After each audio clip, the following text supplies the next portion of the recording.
ജീവിതത്തിൽ ഒന്നിനും കൊള്ളാത്തവർ എന്ന് നാട്ടുകാരും വീട്ടുകാരും ഒരേപോലെ വിളിച്ച് കുറേ വാഴകളുടെ കഥ പറഞ്ഞ സിനിമയായിരുന്നു വാഴ.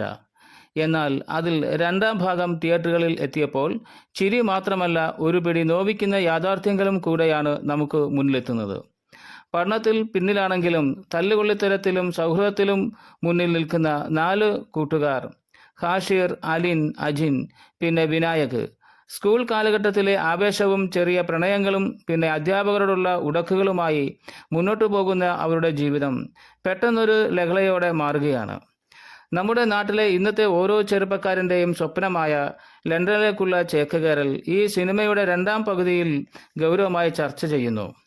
മോഹിച്ചുപോയ മറുനാട്ടിൽ അലിനും വിനായകയും അനുഭവിക്കുന്ന ഒറ്റപ്പെടലും വിനായകന്റെ അച്ഛൻ്റെ വിയോഗം അവരിൽ ഉണ്ടാക്കുന്ന മാറ്റവും കണ്ടു നിൽക്കുന്നവരുടെ കണ്ണു നിറയ്ക്കും.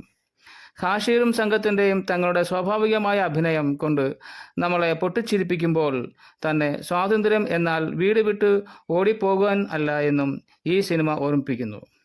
മകളെ വളർത്തുന്ന മാതാപിതാക്കൾ തിയേറ്ററിൽ കണ്ടിരിക്കേണ്ട ഒന്നാണ് ഈ വാഴ 2. കണ്ടവർ നിങ്ങളുടെ അഭിപ്രായങ്ങൾ താഴെ കമൻറ്റ് ചെയ്യുക.